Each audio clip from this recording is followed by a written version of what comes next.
di sebuah sekolah SMA ternama, bisa dikatakan merupakan salah satu sekolah terbaik di Indonesia. Untuk menjaga kredibilitas dan tetap menjadi sekolahan unggulan, siswa di sana diwajibkan untuk belajar keras demi mencapai target nilai yang diharuskan. Fasilitas dan kurikulum di sekolah tersebut sudah tidak diragukan lagi. Semuanya seperti sekolah bertaraf internasional. Pada hari itu, sedang diadakan ujian terakhir dan inilah hari penentuan bagi semua siswa. Amanda, sebagai kepala sekolah di sana, mempunyai aturan tersendiri. Dia memberi standar nilai tinggi untuk semua siswa-siswanya jika mereka ingin lulus dalam ujian. Keamanan pengawasan dan bahkan CCTV terpasang di setiap sudut ruangan. Jika menemukan ada siswa yang mencoba tidak jujur, tak segan-segan, Amanda akan memberi hukuman berat bagi yang melanggarnya. Dari pantauan CCTV, terlihat ada bangku kosong yang tak tahu kenapa bangku itu dibiarkan kosong begitu saja. Tapi walaupun sudah dijaga sangat ketat, masih saja ada siswa yang mencoba untuk menyontek. Ariel dan Pasha terlihat oleh Amanda sedang saling membagi jawaban. Karena mereka sudah tidak bisa mengelak, keduanya pun dipisahkan dari ruangan tersebut. Tak lama setelah itu, kini giliran Inka bersama Nala yang ketahuan saling membagi jawaban.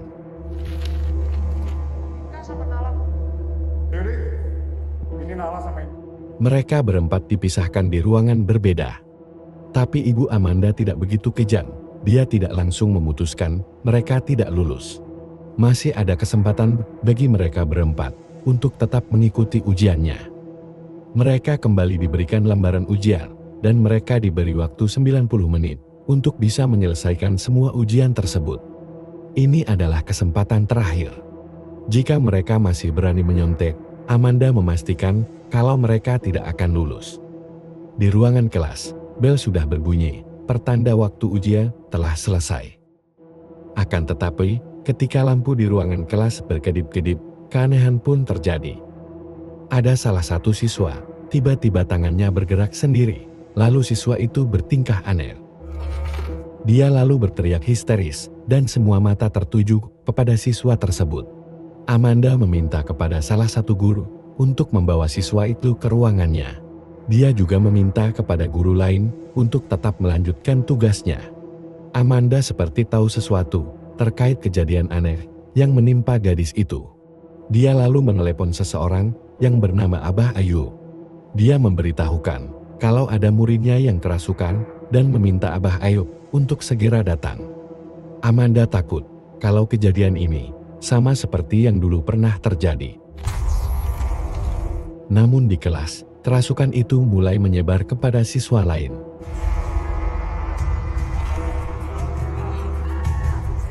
Terjadi kekacauan di sana, apalagi pintu kelas juga tidak bisa dibuka. Para guru pun mulai kewalahan melihat semakin banyak siswa yang kerasukan. Kengerian pun terjadi ketika siswa-siswa yang kerasukan mulai menyerang orang-orang yang ada di sana. Satu persatu korban mulai berjatuhan. Pada saat itu, suasana menjadi sangat mencekam.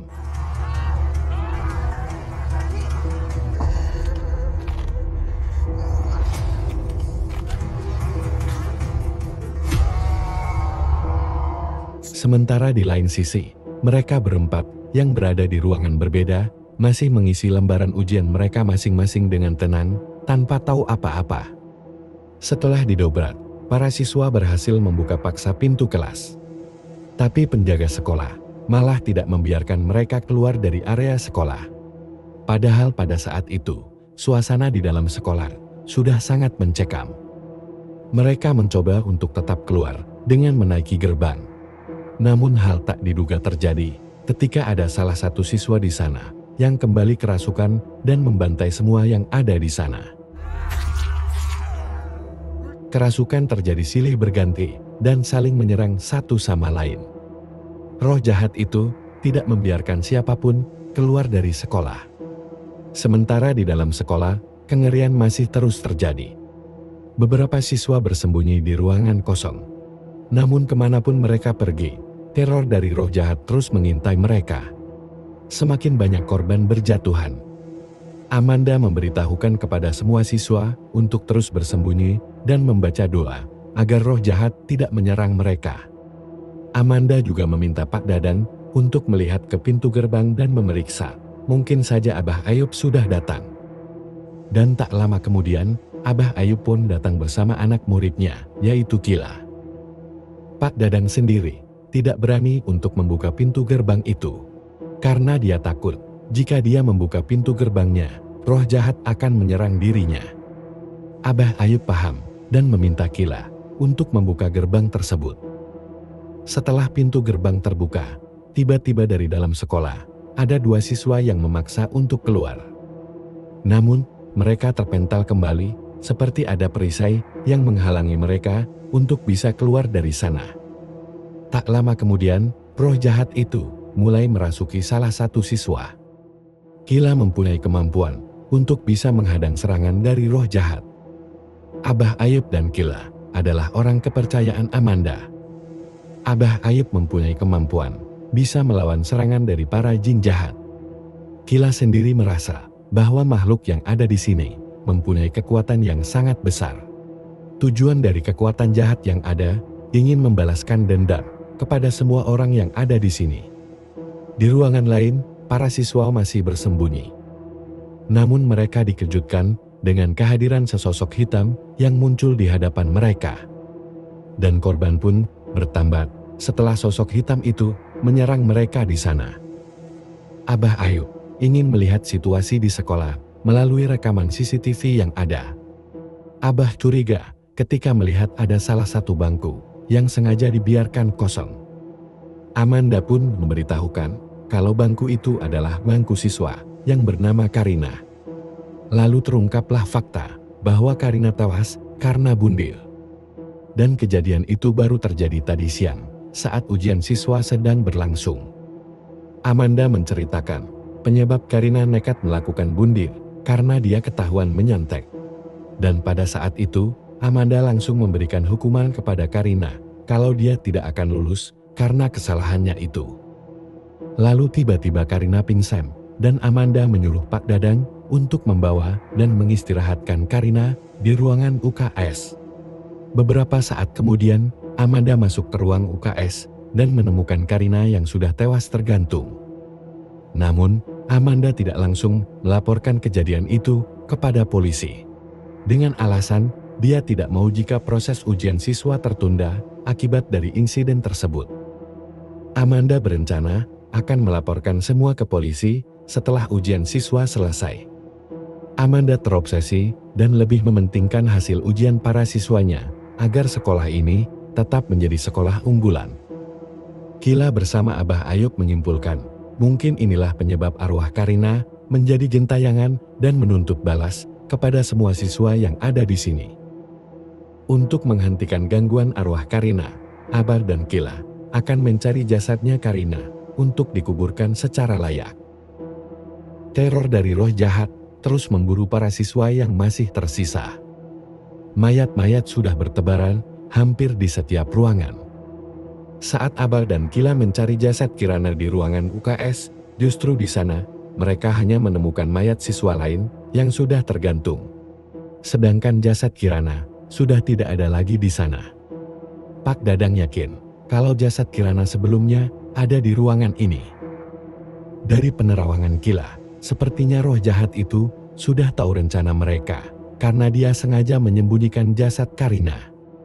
Namun beberapa saat kemudian, tiba-tiba Pak Dadang sendiri yang kini malah kerasukan. Tapi tidak terlalu sulit bagi si Abar untuk melawan roh jahat yang ada di dalam tubuh Pak Dadang. Dengan kujang saktinya, Abah Ayub mampu melawan roh jahat itu. Sementara dari pantauan CCTV, Amanda menemukan kejanggalan. Para siswa yang tadi masih bersembunyi di ruangan aula.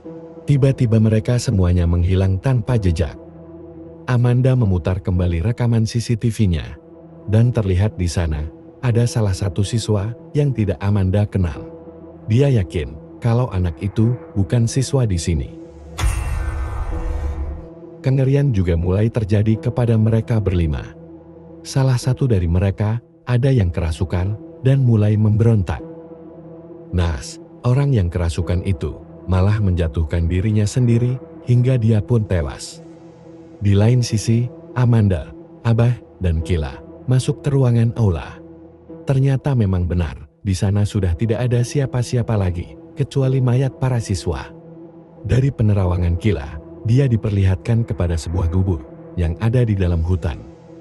Kila memberitahukan kalau para murid sebenarnya tidak menghilang, melainkan mereka disembunyikan di alam gaib. Lalu terdengar ada suara teriakan dari luar sekolah. Sampai saat ini, roh jahat masih saja memburu para siswa yang tersisa. Abah bersama Amanda mencari kemungkinan ada siswa lain di dalam. Namun sayang, mereka kalah cepat.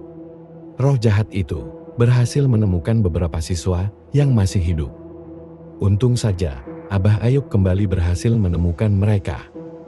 Abah meminta kepada Amanda untuk membawa para siswa pergi dari sana. Sementara Kila akan mencoba melawan roh jahat itu.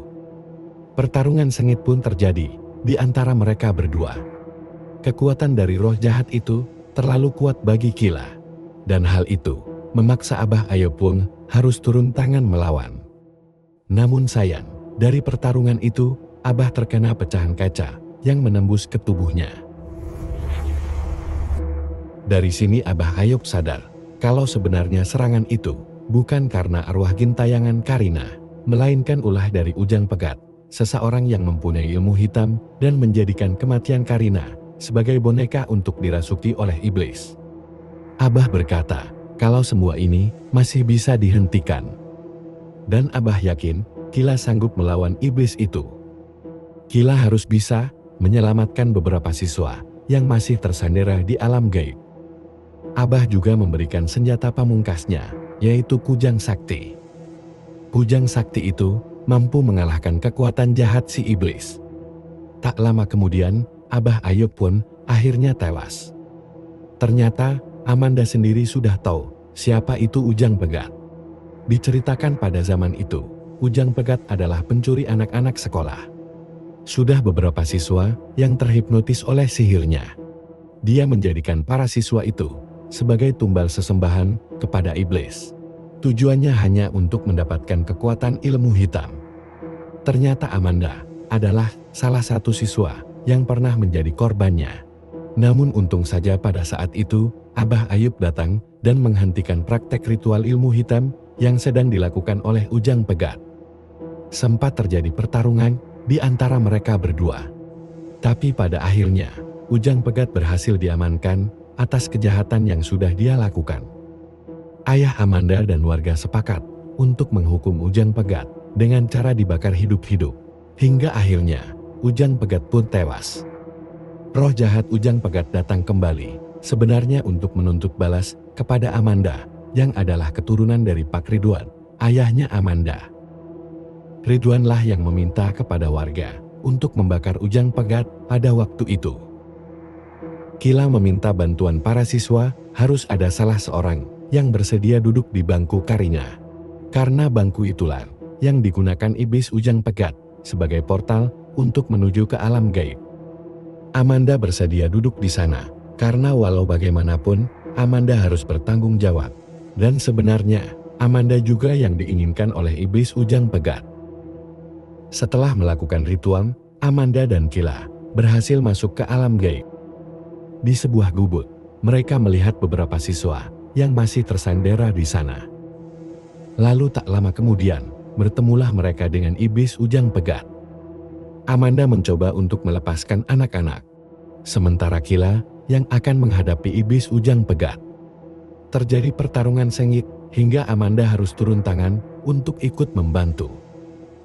Melihat Ujang Pegat sudah hampir tak berdaya, Amanda mengorbankan diri dengan memasukkan dirinya bersama iblis Ujang Pegat masuk ke dalam api itu.